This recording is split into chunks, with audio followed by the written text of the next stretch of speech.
Hi friends, जय जगन्नाथ। आज आम राति 12:30 पाखापाखि है सबू मिसिकी बुलिया पे बाहरिलु। तापर आम सांगे कौन घटिला देखंतु। एम कौन लाइट बंद ହେଇଲା।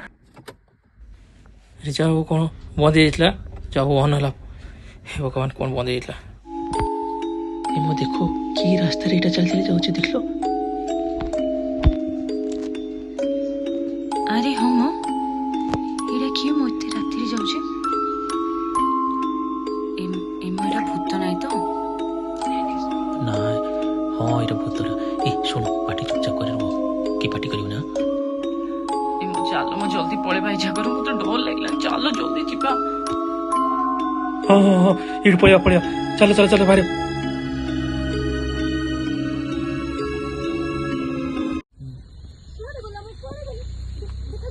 नहीं वो देखा जाऊनी पळेला रास्ता क्रॉस हो गला। चल चल चल सीबो चल आ तू रोकन चल चल चल पळया जहारे बाबू उज्जवल आसला रोड रे मु सेति पई कहूची बारंबार राति टाइम रे कोरा यात्रा करिवानी। देखुछ आज कोन देखा गला। हां नाही मो बेसी डर लागला जी। देखुछ आज कोन देखा गला मु सेति पई कहूची राति टाइम रे कोरा जीवानी। रखिलु शिव रखिलु पानी के पीबा कोठी टिके रखिलु भाई। एमिते राति टाइम रे केबे भी यात्रा करिवानी कोड जीवन नै किछ नै।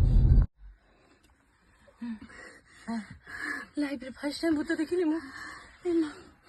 एते डर लागला। फर्स्ट टाइम देखिली। बाप रे जाओ।